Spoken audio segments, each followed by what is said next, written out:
I can go on and on about the positives of this game. It's got great music, great art direction, so many things to do beyond the main campaigns, especially in the DX version. But I could never call Sonic Adventure a great game.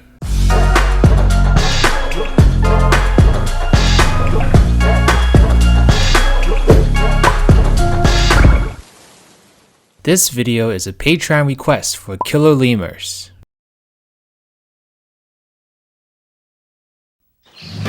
Sonic Adventure.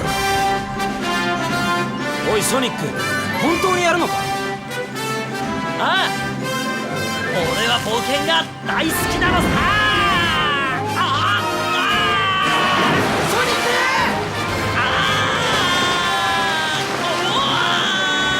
ソニックはアドベンチャーが好き。ソニックアドベンチャー。Man, what I would have given to have some level of consciousness in 1998. I was born in 1994, so the only things on my mind when I was 4 years old were hugs and Chinese pop music.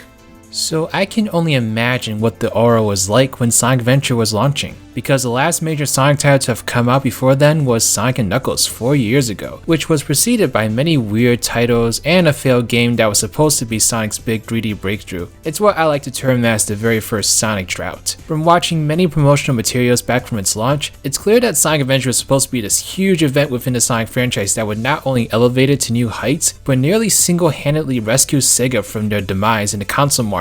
Obviously on that side of things it was too little too late, but for the Sonic franchise, Sonic Adventure is undoubtedly one of the most memorable and discussed Sonic games of all time. You just have to search up Sonic Adventure retrospective, review, discussion, and remake in particular to see tons of videos made just in the past year discussing every minute detail of its content and history. While I can't say I have much else to add to the discussion of this game, I can use my own viewpoints to kind of describe how I feel about it, and use those points to describe what I would like to see from the Sonic franchise in the future. Because it's clear that Sonic Adventure left a significant mark on Sonic. However, it isn't clear if it was a good or bad one. As highly praised as Adventure is, it's also met with a lot of criticism that seems to only amplify as time goes on. You just have to look at the reviews for the game when it came out versus its most recent ports to see that drastic shift in perspective. And I will say that my opinion on Sonic Adventure has always been mixed. I could never really decide if I loved or hated this game. So I revisited it recently and I kinda know how I feel. If I'm being completely honest, I'm like an undecisive mess, and so let's try to sort through this maze. Sonic Adventure DX is the version I got to know in my childhood. My earliest memories of playing this game were from a PC demo I think was available on the official website. It had a single level for each of the 6 main characters. I remember constantly replaying Sonic and Tails' levels in particular. It was mad fun for me to blast through those levels time and time again. Eventually I would get the PC copy, and the GameCube one too, cause why not? Emerald Coast to this day remains one of the best opening stages for a Sonic game. The luscious stretches of sand, valleys, and Sonic's arch nemesis blind you at the start of the level. Meanwhile, Sonic just has this natural flow to his movement that becomes clear with each run through. One of the most satisfying things about Sonic games is your progression as a player as you keep playing these levels. Sonic levels are linear in nature and require fast reflexes and expert knowledge of the stage layouts in order to land the best times and scores with your runs. Emerald Coast was the perfect playground to establish this with Adventure, as it offers a straightforward path, but many temptations to veer you from it in hopes of discovering those key secrets and shortcuts to better your experiences. Not to mention starting off at a beach just sets a great tone for any adventure. Like seriously, almost every platform in the 2000s starts off on a beach or island if you think about it. And this just oozes into most of Sonic's levels and makes this campaign truly one of the best to have ever come out of the franchise. While I regularly wish Casinopolis would fall and die in a pit, I also enjoy speeding through Twinkle Park, Speed Highway, Windy Valley, and so many more with the blue blur. They just really nailed Sonic's control here. He feels so fast yet freely controllable that he just transitions between precise and fast platforming at ease. I love spamming the spin dash in bigger areas to blaze through them, while slowing down to chain homing attacks and jump dashes to reach hard to reach places. This is going to be controversial, but I truly feel this is the best version of Sonic in 3D that we've ever gotten. Not even Adventure 2 offers this fluidity and movement, though it does come pretty close. I also believe the level design hits the perfect balance between linearity and and open world like features that make Sonic not feel constrained in any way aside from a few more closed off levels. And it's all tied together with a plot that to this day is one of my favorite storylines to come out of a Sonic game. What I personally love about the story is the journey that Chaos goes through, being filled with so much anger and vengeful energy for the majority of the game, only to finally be able to let that go and move on with life in the end was a really satisfying story to witness as a child. Adding on to that all the various arcs that the characters themselves go through, Sonic doesn't go through a great one in my eyes, but Tails and Gamma in particular really shine in their own stories here. While I feel that Sonic Adventure 2 told a better version of the story with Shadow, the lore and development of Chaos was still great and helped to tie together the grand adventure feel of the game. I can go on and on about the positives of this game. It's got great music, great art direction, so many things to do beyond the main campaigns, especially in the DX version. But I could never call Sonic Adventure a great game. Even as a kid, there was something about Sonic Adventure that made it difficult for me to connect to it as a kid compared to other games I was playing like Sonic Adventure 2 and Sonic Heroes. It just never had that factor for me that made me instantly fall in love with it and instantly deem it as a classic when I was a child. To me, it was always a game leading up to a greater product, and while that opinion for me is a little bit more in a gray area, especially now that I see more of the flaws of Adventure 2, I still hold this opinion about Adventure. What is it about this game that drags it down? Well, let's start with like the other 70% of the game.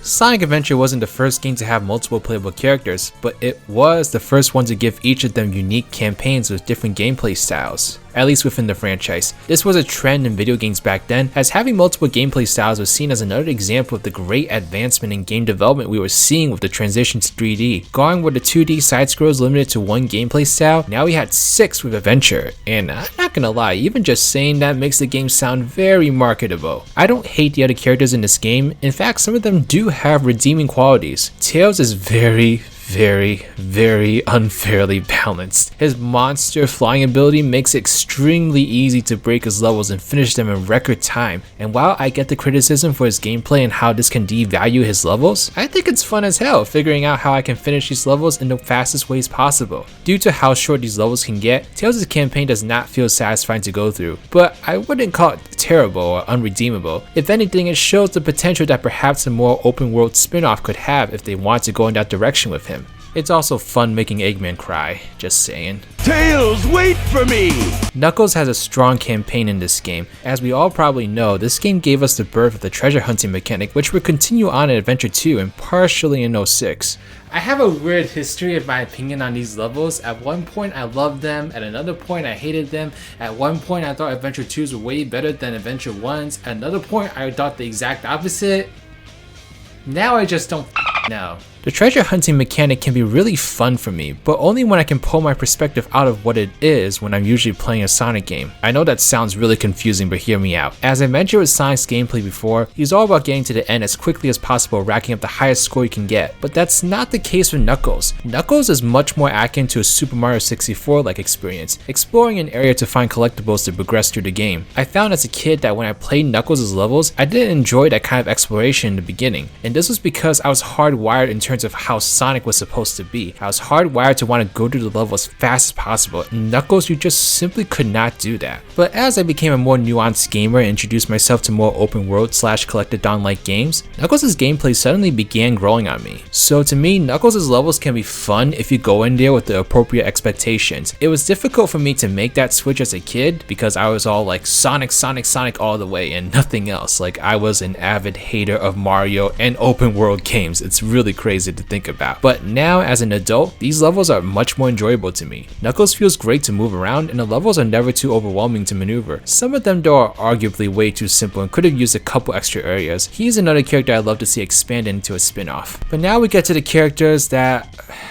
yeah, let's just go through them. Amy, I don't really have much to say about her. She's honestly a chore to control due to her slow speed, especially in the adventure fields. Like traveling through that forest in particular with her is absolutely dreadful. It also makes some of the precision platforming more difficult than it needs to be because I'm like, Amy, can you please go over there and not fall in that pit? You know, I would really appreciate it, thank you. There's just nothing to her that feels special to me. Like Sonic has his speed, Tails has his flying, Knuckles has his gliding and digging, but there's no pizzazz to her moveset. She really is is just really bland, and her storyline is really just like 50% cutscenes, I swear. Like, the gameplay is so short. So that's actually a positive, I guess, since I'm not very fond of her gameplay. Her levels are short enough so she never overstays her welcome, but she's honestly so meh to me that I just, like, I don't know what else to say. She's just so there. Now, as for Big, Oh, brother, this guy stinks! alright, I'm not gonna sit here and bash Big the cat like practically everyone else has. I actually think as a character he's a breath of fresh air and also the origin of some pretty funny memes. But Big's inclusion in this game is just such a detracting factor, especially when you think about the fact that he's just there because Sega wanted a fishing simulator on the Dreamcast. Like, you couldn't just make this gameplay a spin-off and just slap Sonic's name on it. Did they really think this would be a selling factor for the game? Oh, I'm totally gonna buy Sonic Adventure because there's fishing in there. It's not like it's terrible, it's a perfectly functioning fishing simulator, but yeah, Big just feels like a complete waste of time in comparison to everyone else. At least Amy adds some value story-wise. Big doesn't even do that,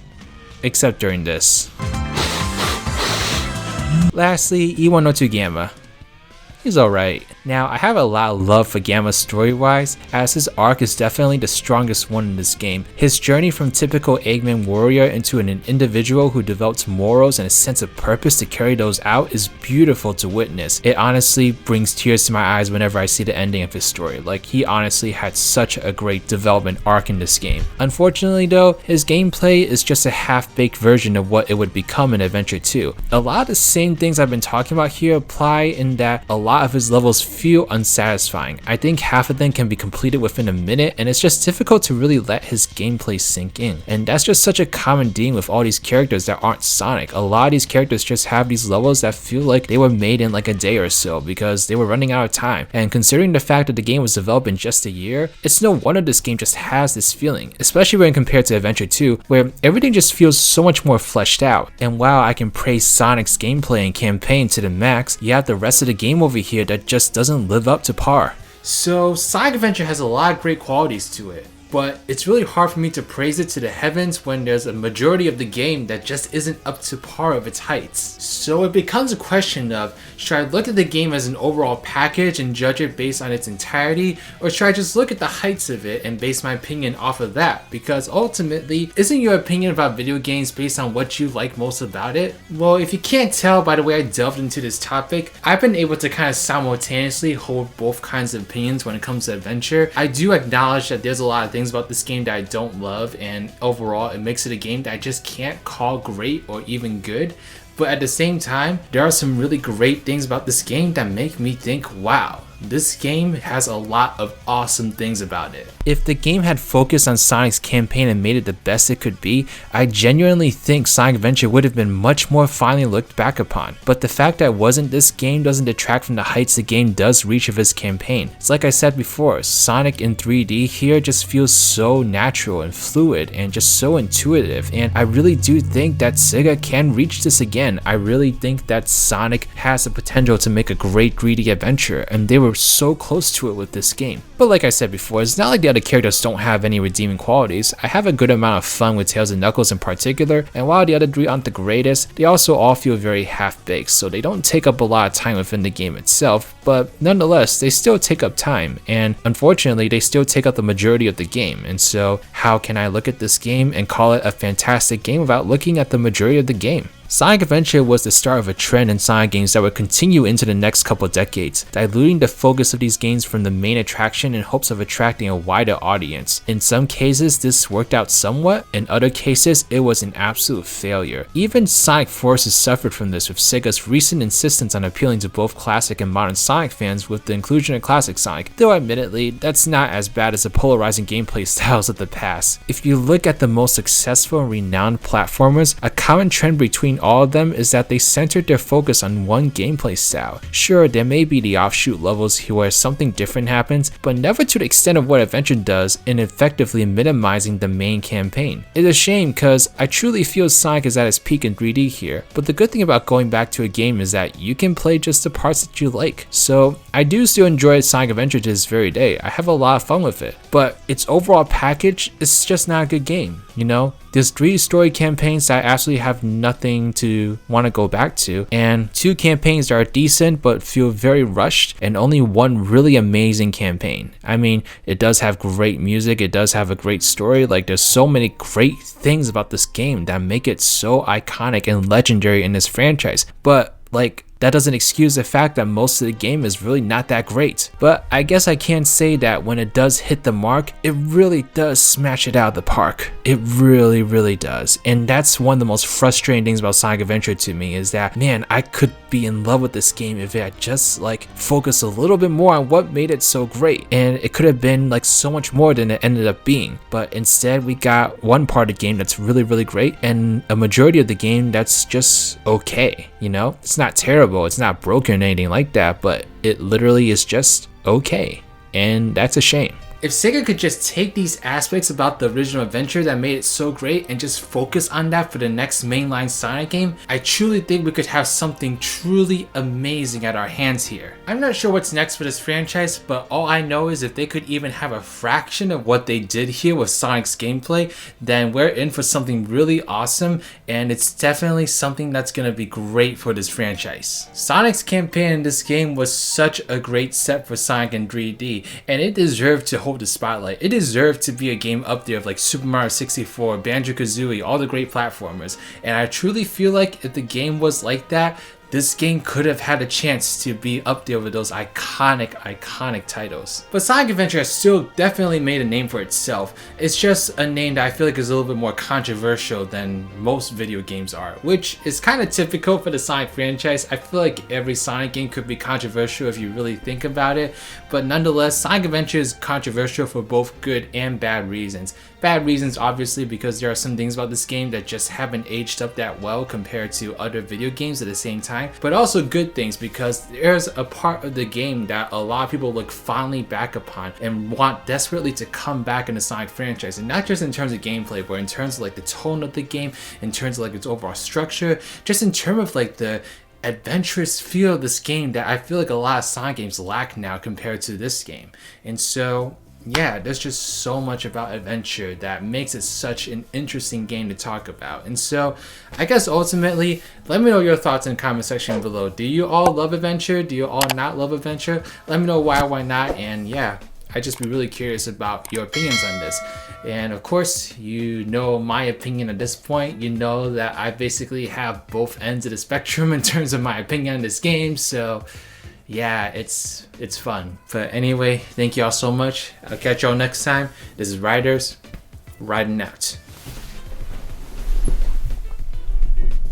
Thank you so much for watching this video. Special shout out to the Nerd Corner, Killer Lemurs, Team Ride with Sonic Gamers, Johnny Hinton Ortiz, Timebender, Jeremy Games, Amarillo66, Trash Q, Abraham Muter, and Mass Muter. These are my patrons/YouTube members. If you'd like to become a patron or YouTube member, get access to a whole bunch of different perks, and please check out the links in the description box below. But alright, this is Riders, riding out.